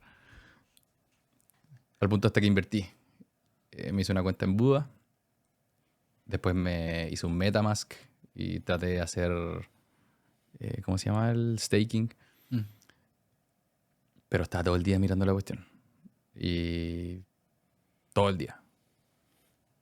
Y si es que el otro día hice el ejercicio, y si me hubiese quedado desde ese momento, ahora, tendría una rentabilidad de como 400 y tanto por ciento. Y no era mucha plata, pero me habría ido filete.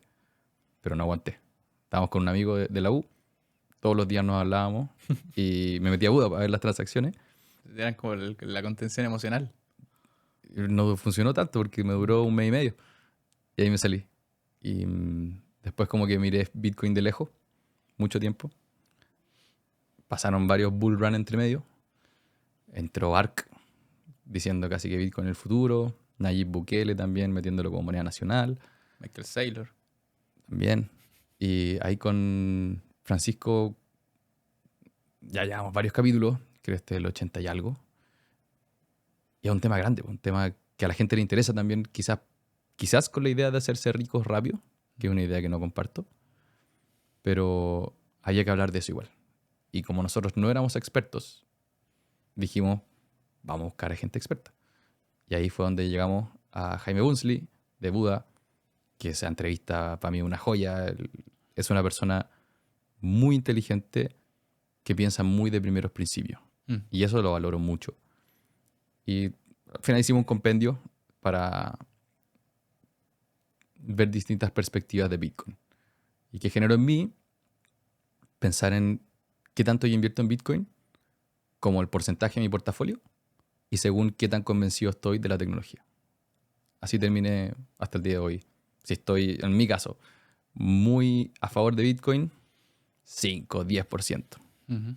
Hay otros que son 100% Bitcoin. Mismo Bunsley nos dijo en la entrevista. Y si soy más negativo, creo que un 1% debería estar igual.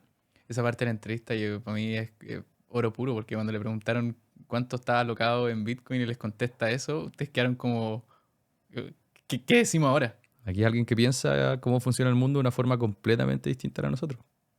Y puede tener razón. Entonces, no, yo no me río porque piense que está mal ni loco, sino que es muy interesante y puede perfectamente él estar en lo correcto y yo no. Pero es muy entretenido encontrarse con ese tipo de gente. Y tiene algo interesante que hemos conversado, que en estas ideas de primeros principios, donde se construyen cosas nuevas, el consenso va a estar en lo correcto por mucho tiempo y tú no. Mm. Y esos tú no son los early adopters o la gente que adopta temprano alguna tecnología, tendencia, lo que sea. Pero va a llegar un punto en que si esos early adopters se transforman en la nueva norma, todos les van a preguntar, "Bueno, ¿cómo lo hiciste?". Y realmente siempre estuvieron y se mantuvieron en el largo plazo. Y ahí yo creo que entra de nuevo el mensaje de animales, que eh, enfóquense en el largo plazo. En el corto plazo están todos tratando de averiguar qué hacer y realmente nadie sabe. Por eso quizás me voy a los libros, porque son ideas que llevan 100 años y que van a funcionar, versus estar persiguiendo lo que ahora está de moda, pero después podría no funcionar. El último libro, que es el del club de lectura, Aprendiendo de los mejores, de Francisco Alcaide, un español, que junta un capítulo de 3, 4 páginas para una persona notable. Y ahí está Warren Buffett, Guy Kawasaki, no sé, mucha gente. Y una de esas analogías, que creo que es la que más me quedó y la que más me gusta, es la del bambú chino, que es una planta que yo nunca había escuchado en mi vida, pero cuando uno planta un bambú chino, por 5 años no pasa nada. No está la tierra, no pasa nada. Pasan 5 años y después de una semana a otra o en 2 semanas crece 1 metro. Y un poco la analogía que decía este autor, que no me acuerdo quién era, es que uno puede hacer eso en su vida, en su carrera. Y esa filosofía me gusta mucho. Aprende muchas cosas que probablemente no van a hacer nada por ti en el próximo año. En mi caso aprendí a escribir, aprendí a hacer podcast y no pasó nada mucho tiempo. Pero si uno sigue y deja que el interés compuesto haga la pega, empieza a ver esos crecimientos exponenciales. Como dijiste tú en mi charla, presentarle a 500 personas, si se lo hubiese dicho a mí yo de hace 2 años, 3 años, habría dicho, ¿por qué? Y ahora viendo el paso a paso, lo siento muy natural. Y quizás fue pura suerte, no tengo idea cómo saberlo, pero se adscribe a la filosofía de bambú chino. Hay que plantar raíces. Cuando uno ve ese bambú que creció muy rápido y si lo sacas, las raíces son gigantes. Trabajar en las raíces todo lo posible y después confiar en que va a crecer. Quiero conectarlo con algo maravilloso. Tenemos todas estas raíces. Y este árbol que empieza a crecer. Y este árbol que empieza a crecer o entra en una trayectoria de crecimiento, si lo queremos mostrar, existe lo que se llama hoy día, porque los medios lo habilitaron, las marcas personales. Y Naval Ravikant dice que, de nuevo futurismo, él ve un futuro en el que todas las personas son un monopolio. Porque todas las personas son únicas y van a poder generar sus marcas personales como nunca antes se había podido hacer. Y vamos a ver empresas de una persona, vamos a ver creadores de contenido masivos, creadores de contenido súper bien anichados que no necesariamente son masivos. ¿Qué opináis de esa visión y hacia dónde creéis que va el mundo? 100% de acuerdo. Pensé en 2 cosas que no debería haber estado pensando porque debería haber estado escuchando. Pero la primera es el efecto que han tenido el desarrollo de los medios de pago en todo esto. Al final, todos hemos tenido nuestro conocimiento de experto hace 20 años, pero antes que yo te pagara a ti, o con efectivo, o no sé, bueno, todo el desarrollo de Internet. Porque hoy día la transacción, o yo soy experto en algo y lo quiero monetizar, es demasiado fácil. Me abro una cuenta en Instagram gratis, subo contenido gratis, después armo una página en Squarespace por poca plata o en muchos lados gratis. Go high level, bueno, hay de todo. Exacto, un botón de pago, ese botón de pago me llega la plata a mi cuenta. Una persona. No necesitas ninguna infraestructura para poder hacer lo que estás haciendo hoy día. Se me fue la segunda cosa que iba a decir. A ver, pausa. La voy a tener que editar. Serendipia. Estaba hablando de los monopolios de una persona, de el árbol, de los monopolios. Es que se te cruzó el pensamiento y te fuiste a la vez. Sí, debería haber seguido, debería haber improvisado nomás, como uno debería hacer. Pero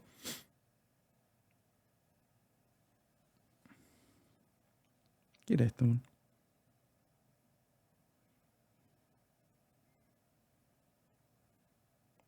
lo quiero soltar porque creo que era una buena idea. Y como sé que se puede editar. Esperémoslo. Sí.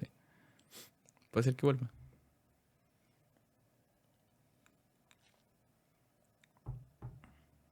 Marcas personales. Naval con la teoría de que...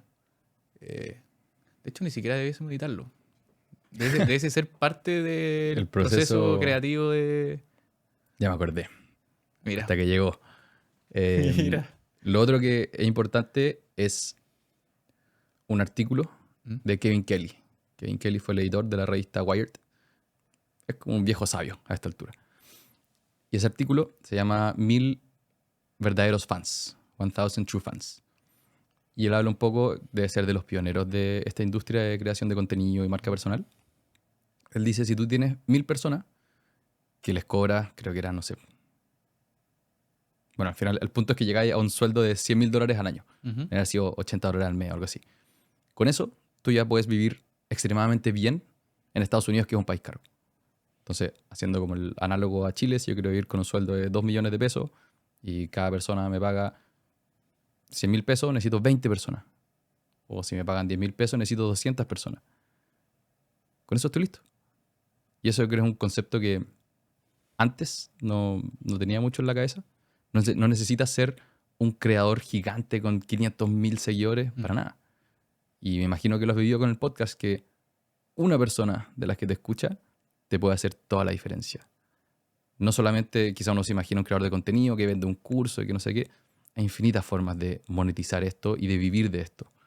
Entonces creo que 100% el mundo va para allá y hay que atreverse a participar, porque si no, no hay cómo. ¿Cuánto tiempo creéis que puede durar esta, no sé si llamarle océano azul o Claro, ya estamos, oportunidad única para que las personas se muestren? Porque eventualmente igual podría ser que se sature. Sobre todo con el conocimiento, no el conocimiento, sino que el contenido generado por inteligencia artificial, que ya nos vamos a meter ahí un poquito. Pero sí, hay un tema ahí de competencia, sobre todo con el impacto de la inteligencia artificial. Yo creo que todavía hay un espacio grande, al final hay tantas necesidades mm, y tantas malas soluciones. ¿quién habla de las necesidades infinitas o los nichos infinitos? ¿Erais tú? No me suena, así que no creo. Alguien dijo eso, que claro, la cantidad de oportunidades es infinita porque hay infinitos problemas, ¿no? Y anichado. Me suena quizás como un Noah Kagan en Million Dollar Weekend, Muy que buen libro. muy buen libro, que te lleva a la acción también. Mm. Y que no sé si todas las personas, porque al final el estilo de vida de un emprendedor quizás es lo que te mata, o tus restricciones o tus responsabilidades. Mm. O sea, al final, si tienes 2 hijos que están en el colegio, te vas pagando el dividendo de la casa, es difícil que te lances con un proyecto de marca personal en el que por un buen tiempo, mientras el bambú chino pone las raíces, no va a generar ni uno. Pero para alguien como nosotros, que no tenemos esas responsabilidades, creo que sigue habiendo Aún. una oportunidad muy grande, aún. Pero sí, creo que no sé si infinitas, pero uno tiene que aprender a ver el mundo como problemas a ser resueltos. Y si algo te frustra, puta, tengo que ir a sacar plata al banco para hacer no sé qué, así nace la industria de pago. Y así con 1.000 cosas. No es futurismo. Pero se me prendió la ampolleta por escucharte. Síndrome del impostor. Y si soy muy joven y no necesariamente tengo mucha trayectoria, ¿cómo lo hago para crear contenido y que me crean? ¿Qué le diría a esas personas? Lo que yo leí que recomendaban cuando le preguntaban esto a alguien muy inteligente, ni me acuerdo quién era, pero uno tiene que partir siendo un curador. Si es que no tienes la experiencia, tienes que ser un curador de contenido. Y en mi caso, lo que yo hacía, como mi primer newsletter, fue mandar links al equipo interno de DBA. Lo hice por 6 meses, todos los viernes, viernes de links. Después, cuando hice el newsletter público, sumaba links. Y hay varios newsletters que tienen ese formato, que al final uno escribe algo y abajo pone unos links. Y la gente puede ir simplemente a los links y decir, aquí hay valor, voy a seguir viéndolo. Anclarse de lo que ha hecho otra persona. Y el otro camino es vivir una vida digna de después enseñar algo. O sea, Claro. si no has hecho nada, es muy difícil que puedas contar tu historia. Mm. Yo no estaría acá si no hubiese hecho lo del podcast o hubiese hoy día emprendido con lo de paciente. Pero, perdón, ¿qué pasa si es que hubieseis decidido documentar todo tu proceso cuando partió todo esto? Que no erais capaz de conectar los puntos hacia adelante, pero hoy día seréis capaz para atrás. Me haría mucho sentido porque creo que la mejor forma de aprender es con alguien que está cerca donde estás tú, no alguien que está mucho más arriba. Entonces, si alguien me hubiese seguido el camino, probablemente podría haber aprendido más fácil.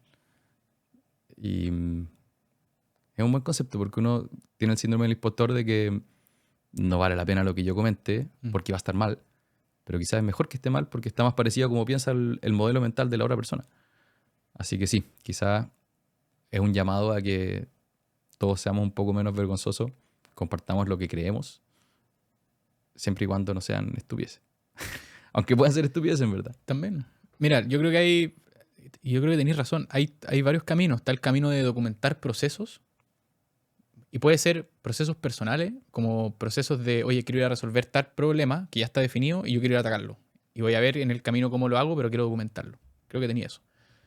Creo que también hay un camino que a veces podría ser un poco más tentador, que es literal comprarse un infoproducto, aprender una habilidad y después venderla, Ujú. ejecutándola un par de veces, que eso se ve mucho. Y no sé necesariamente si eso genera confianza o valor de largo plazo. Estaría como pregunta abierta. Y por otro lado, tenéis también el camino de la gente que ya ha hecho mucho y que tiene mucho para contar y que no ha documentado eso. Y tiene que hacer ese trabajo primero. Estaba pensando precisamente en eso, porque yo no tengo sabiduría de experiencia para entregarte, solo de libros y de cosas que he aprendido de otras personas. Mm. Y uno de nuestros libros favoritos, el de Naval Ravikant, Hermoso. no lo escribió Naval Ravikant, lo escribió Eric Jorgensen. Él tiene nuestra edad. ¿En Y serio? sí, y él hizo un tweet, o un ex, no sé cómo se llama ahora, pero que hablaba 5 cosas que aprendió de Naval Ravikant viendo sus charlas. Y después la gente le fue tan bien a eso, se hizo viral. No sé si alguien le dijo o a él se le ocurrió hacer un libro. Y Naval dijo, te ayudo. Si quieres hacer el libro, te ayudo. Y él terminó haciendo ese libro, que vendió cientos de miles de copias. Creo que hasta hoy día lo tiene gratis en su página. Sí, es gratis en la página web. Y hoy día él es el gerente general de Scribe Media, que es una publicadora una editorial de libros. Pero él agarró la vida de alguien interesante que no estaba documentada y lo hizo. Por ejemplo, François Pousset, haciendo las entrevistas, creo que es tremendo valor que entrega entrevistar a Bruno Fritsch, por ejemplo. Personas que nunca habían hablado algo Mm. y tienen mucha sabiduría. Y François, él queda posicionado como Autoridad. autoridad por conectarlo a ellos. François sabe mucho, nosotros lo invitamos también, lo encuentro muy bueno. Pero esa es una estrategia, ir a buscar a alguien que sabe y que uno simplemente le entrega el formato para compartir. Lo mismo que te ha pasado a ti, quizás acá en el podcast, Sí, me ha pasado. personas que no han estado en otros lados, pero tienen cosas muy interesantes para decir Y que de repente uno incluso se cuestiona por qué está acá, weón. también. Y realmente sí encuentra un valor que tú no estás viendo y tú te estás subestimando. Creo que ahí estamos equivocados. Eh, es una bonita forma de verlo, porque al final se conecta con lo que estábamos diciendo al principio. El tema de la marca inevitable, lo más probable, o sea, el tema de la marca inevitable, ¿cachai? Como va el cerebro, weón. Hmm. El tema de la marca personal, como tendencia de largo plazo, tiene todos los caminos para que ocurra. Entonces veo muchas más probabilidades de que efectivamente la visión de Naval se cumpla que de que no. Y lo único que falta entre medio de los no early adopters son habilitadores. Quizás gente que le enseña a las otras personas cómo explotar su conocimiento, cómo explotar su proceso, cómo explotar lo que ya saben un poco y quieren mostrarlo. Eh, la gente que tiene experiencia, la gente que se quiere posicionar, o sea, tenéis todo. Creo que hay un momento de sincronía acá. O sea, los dos, yo vengo pensando esto también hace meses. Puede ser un gran negocio. Ayudé a una amiga que estudió diseño de vestuario y la ayudé a armar su personalidad de infoproducto para que venda colorimetrías, asesorías, cosas de ese estilo. Y eso creo que va a estar lleno, tal como dice Naval. Así que quizás presenciamos un momento de inicio de negocio. Vámonos a ese momento de cómo va a florecer la creación, no solamente de contenido, el tema de la inteligencia artificial. No te quiero dar contexto. Me gustaría que nos contaras qué ves tú, hacia dónde crees que va el mundo con esto. No soy la persona indicada, pero sí creo que el costo de producción de contenido se va a ir a cero. O sea, antes yo habría tenido que contratar un diseñador para mi podcast, para todo lo que hiciera. Hoy día o Midjourney o con ChatGPT ya lo puedo hacer. Dale. Lo mismo con escribir. Al final están escribiendo cada vez mejor las IAs. Si le pones 100 PDF de blogs tuyos y le dices, ahora escríbeme algo de esto, va a salir. Entonces, lo que he leído que me hace sentido es que hay como que se va a hacer, creo que se dice como una K, la economía de las personas. Por un lado hay personas que van a ocupar esto, se van a forrar, les va increíble. Y hay otro pedazo de la población, que quizá va a ser más grande, que se va a quedar sin pega.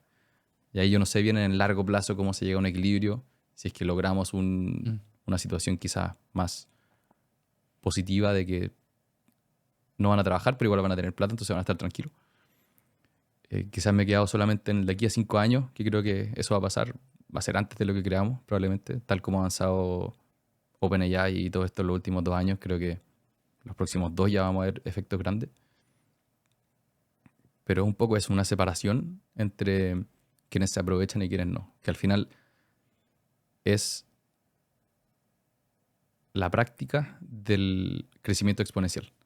Hay un artículo muy bueno de Tim Urban, que tiene un blog que se llama Wait But Why, que él habla de la revolución de la inteligencia artificial el 2016. Son como 2 partes. Como 3 partes y eterna. Es un libro, básicamente. Gigante, sí. Pero muy bueno. Y él habla al final de nosotros vemos hacia atrás como si fuera todo lineal, pero en verdad es todo exponencial. Si uno hace un ejercicio muy entretenido que, imagínate, tienes una máquina del tiempo y agarras a una persona de 1910 y la traes al día de hoy. Probablemente esa persona se muere de la sorpresa. Porque bueno, ve los aviones, ve un metro, ve los teléfonos, no sé qué. 100 años, o sea, digamos del 1924. Si agarras a una persona, si estás en el 1924 y agarras a una persona 100 años más atrás, de 1824, probablemente va, se sorprende y dice, oh, están buenos estos caballos, o no sé qué. Pero no se va a morir del susto. Claro, no es tanto el cambio. No es tanto el cambio. Y lo mismo para atrás, y él empieza a cuantificar como qué tanto me tengo que mover para que la persona se muera de la sorpresa. Y eso es un ejemplo muy claro del crecimiento exponencial, y después eso lo lleva hacia adelante. Que cuando uno ve una curva exponencial, yo veo como todo para atrás plano, pero no veo para adelante que es vertical. Y eso es un poco lo que creo que está pasando de cómo está avanzando rápido el mundo de la inteligencia artificial. Quizás estamos siendo todos muy optimistas y va a haber una caída y crisis y todo, pero sí creo que las cosas van a avanzar más rápido. Entonces siento esa presión de tengo que aprender más de inteligencia artificial porque va a avanzar rápido. Lo tenés que incorporar como en tu día. Pero hay algo interesante que dijiste, que en el fondo el costo de producir, en este caso, cosas que necesitas para que tu contenido se vea, se escuche mejor, va a tender a cero.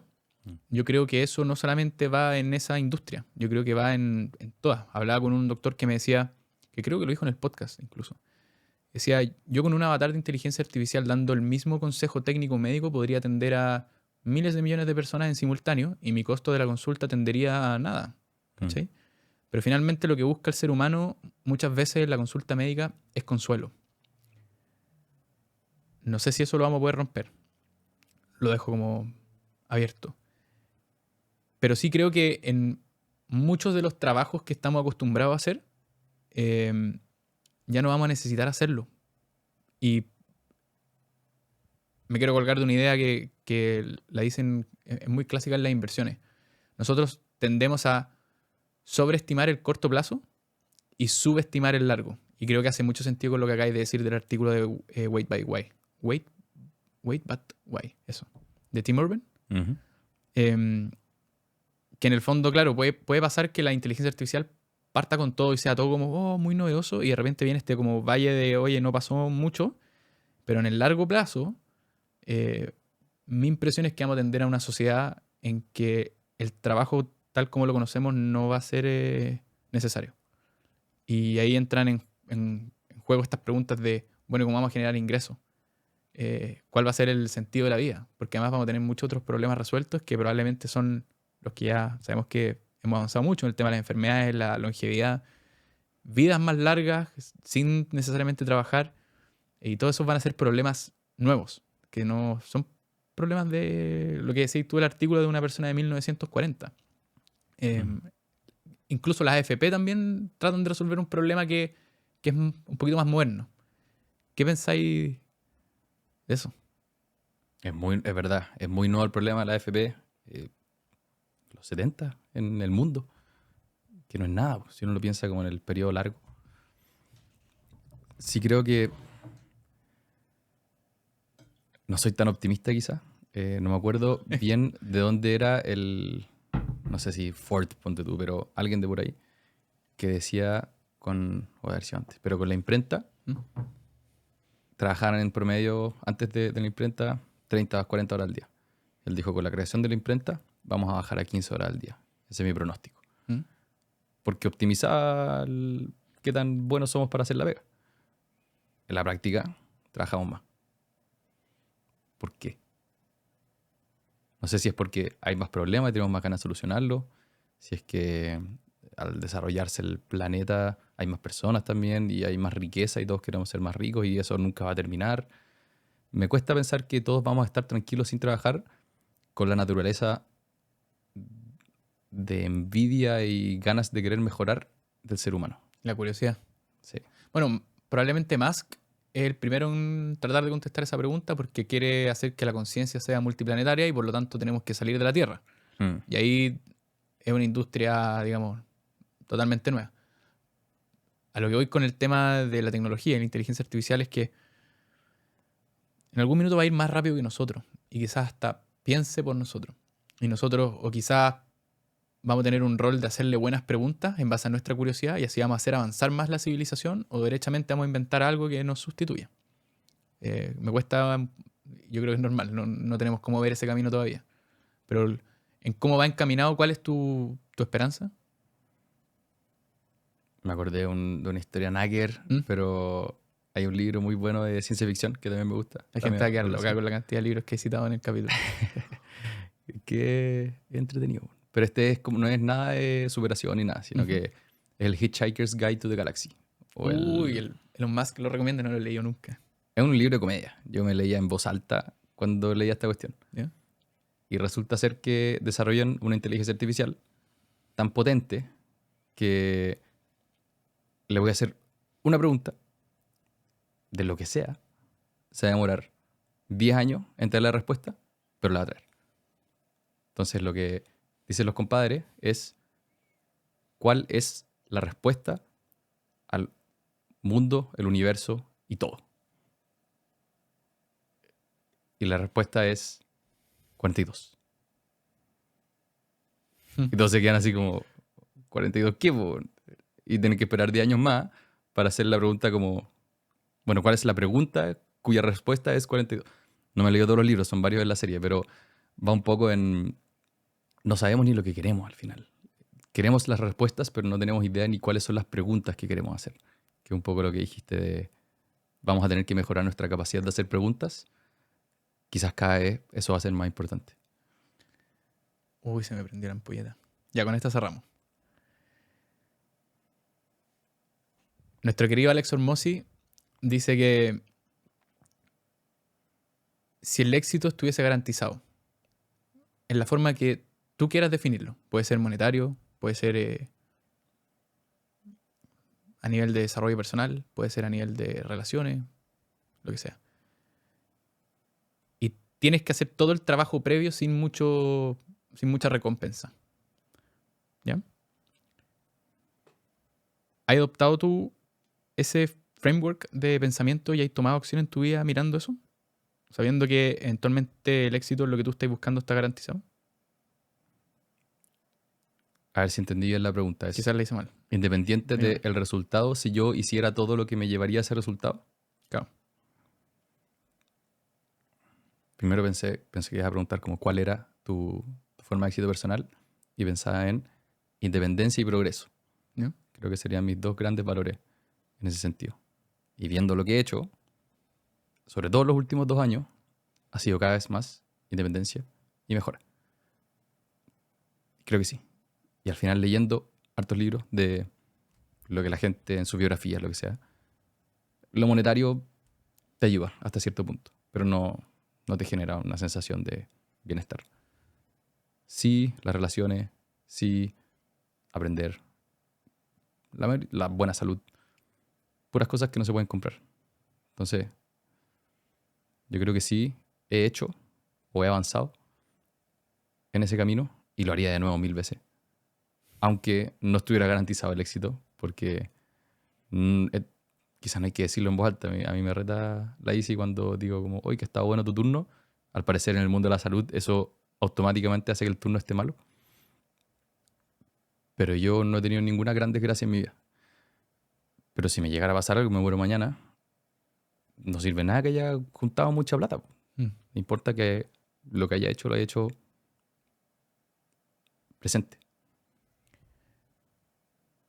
¿Qué es lo que dice Graham Weaver? Que es un gallo que a nosotros dos nos gusta harto, profesor de Stanford. Que de hecho en su clase de emprendimiento, uno de sus módulos creo que es el cómo vivir una vida intencional y asimétrica. Uh-huh. ¿Qué consejo le daría a la gente que todavía no decide dar ese paso para que lo haga y que no se arrepienta?